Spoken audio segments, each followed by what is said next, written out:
আমরা যতটুকু জেনেছি ওখানে ভাঙ্গারি ব্যবসা, অর্থাৎ আপনারা জানেন বিভিন্ন স্ক্র্যাপ জাতীয় মালামাল ওই এলাকায় এই ব্যবসাটা খুব প্রচলিত, এবং ওখানকার একটা দোকান আছে,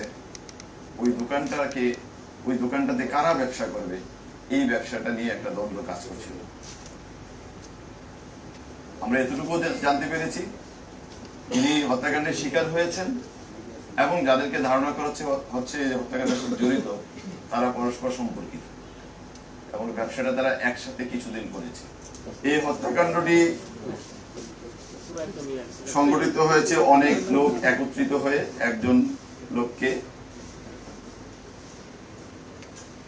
বিভিন্নভাবে আঘাত করে হত্যা করেছে। এগুলোর বিভিন্ন ফুটেজ ইতিমধ্যে আপনারা সোশ্যাল মিডিয়া থেকে শুরু করে বিভিন্ন জায়গায় আপনারা দেখেছেন। তো এই ঘটনা ঘটার সাথে সাথেই ঘটনাস্থলে পুলিশ উপস্থিত হয় এবং ঘটনা নিয়ন্ত্রণ নেয় এবং ঘটনা সংঘটিত হওয়ার অল্প সময়ের মধ্যেই পুলিশ দুজনকে গ্রেফতার করে এবং দুজনকে গ্রেফতার করে অত্র এলাকার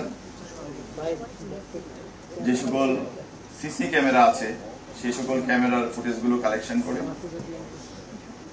এবং আমি ডিসি লালবাগ হিসেবে ঘটনা আমার যেহেতু এটা আমার রেসপন্সিবিলিটির মধ্যে এবং আমার এরিয়ার মধ্যে আমি বলা যে 20 থেকে 25 মিনিটের মধ্যে আমি নিজের ঘটনাস্থলে উপস্থিত হই। তাৎক্ষণিকভাবে আমরা লাস্টার যে আইনি ফর্মালিটিস আছে সুরতাল করা এবং ময়নাতদন্তের যে প্রক্রিয়াটা সেটা সম্পন্ন করে এটা লাশটাকে আমরা মিটফোর্ড হসপিটালে প্রেরণ করি এবং আমরা আমাদের পুলিশের বিভিন্ন টিমগুলোকে ভাগ করে দিয়ে যারা অপরাধের সাথে সম্পৃক্ত তাদের গ্রেফতারের প্রক্রিয়া শুরু করি। আপনাদের জ্ঞাতাতে একটু বলে রাখা ভালো, এই ঘটনাটার নেপথ্যে অনেক রকম কথাবার্তা আমরা মিডিয়ায় দেখতে পাচ্ছি। তো একটা আমরা এই পর্যন্ত আমরা যতটুকু পেয়েছি অপরাধীদের সাথে কথা বলে বা এই হত্যাকাণ্ডের সাথে যারা জড়িত বলে এখন পর্যন্ত মনে হচ্ছে, তাদের সাথে কথা বলে আমরা যে সকল তথ্য পেয়েছি এটা একটু আপনাদের নিকট ক্লিয়ার করা দরকার।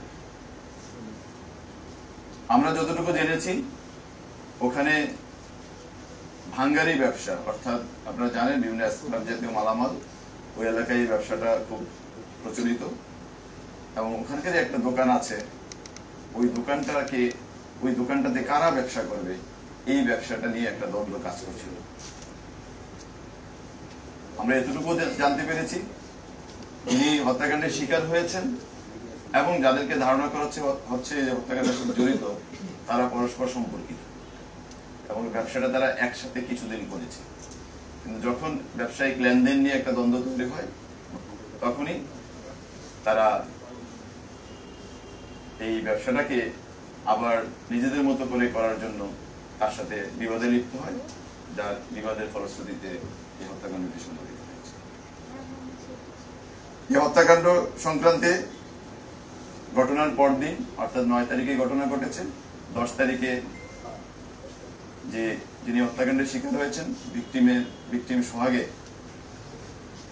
বোন কোতোয়ালি থানায় বাদী হয়ে একটি মামলা দায়ের করে, যার মামলা নম্বর 7/10 জুলাই এবং এটা হত্যা মামলা সংক্রান্তে ঘটনা সংক্রান্তে যে সকল ধারা আছে বাংলাদেশ দণ্ডবিধির সেই সকল ধারা অর্থাৎ 302, 34 এই ধারায় এই মামলাটি সংঘটিত হয়েছে বা দায়ের করা হয়েছে। ঘটনা অব্যবহিত পরেই আমরা ঘটনার সাথে সংশ্লিষ্ট সন্দেহে আমরা দুজনকে গ্রেফতার করি এবং আমাদের যে সকল ভিডিও ফুটেজ আমরা পেয়েছি বিভিন্ন ক্যামেরা থেকে, সিসি ক্যামেরা থেকে, ওগুলো বিশ্লেষণের মাধ্যমে আমরা ঘটনার সাথে যারা সম্পৃক্ত তাদেরকে শনাক্ত করতে সক্ষম হই এবং এই ঘটনার সাথে সম্পৃক্ত আছে এবং বিভিন্ন ফুটেজে দেখা গেছে যারা ঘটনার সাথে সম্পৃক্ত এরকম 5 জনকে ইতিমধ্যে গ্রেফতার করা হয়েছে। এর মধ্যে মাহমুদুল হাসান মহিন 41, আলমগীর 28 মানে বয়স তার 28, লম্বা মনির, টিটন গাজী এবং তারেক রহমান রবিন, এই 5 জনকে গ্রেফতার করা হয়েছে। এর মধ্যে মাহমুদুল হাসান মহিন এবং তারেক রহমান রবিন এজাহার নামীয় 1 এবং এজাহার নামীয় 15, এই দুজন ঘটনার দিনই গ্রেফতার হয়েছে এবং তাদের দেয়া তথ্যের ভিত্তিতেই অন্যান্য আসামিদেরকে শনাক্ত করা হয়েছে এবং এই দুজন এই মুহূর্তে আমাদের হেফাজতে আছে। আর গতকাল রাতে আমরা টিটন গাজীকে গ্রেফতার করেছি তাদের দেওয়া তথ্যের ভিত্তিতেই, এবং আমরা তাকেও সরাসরি সম্পৃক্ততার প্রমাণ পেয়েছি, বিভিন্ন ফুটেজে তাকে দেখা গেছে এবং অ্যাক্টিভ রোল প্লে করেছে। এবং আপনারা হয়তো ইতিমধ্যে অবগত হয়েছেন, র্যাপিড অ্যাকশন ব্যাটালিয়ন 2 জনকে গ্রেফতার করেছে। অর্থাৎ সব মিলে এই মামলায় এখন পর্যন্ত 5 জন গ্রেফতার হয়েছে, র্যাব 2 জন করেছে আর ঢাকা মেট্রোপলিটন পুলিশ কর্তৃক 3 জন গ্রেফতার হয়েছে। আমরা এই মামলাটি দায়ের হওয়ার সাথে সাথেই আমাদের একটি চৌকস তদন্ত টিম করা হয়েছে। সেই টিমটি মামলার তদন্তের পরবর্তী কার্যক্রম এগিয়ে নেওয়ার জন্য কাজ করছে এবং অপরাপর যারা অপরাধী এবং এই ঘটনার সাথে সম্পৃক্ত তাদের গ্রেফতারের সকল প্রক্রিয়া চলমান রয়েছে। ঘটনা সংক্রান্তে এতটুকু এখন পর্যন্ত আমাদের ধন্যবাদ সবাইকে। আমার পরিবারের সুস্বাস্থ্যের জন্য পিওরশিপের ওয়াটার পিউরিফায়ার ব্যবহার করি।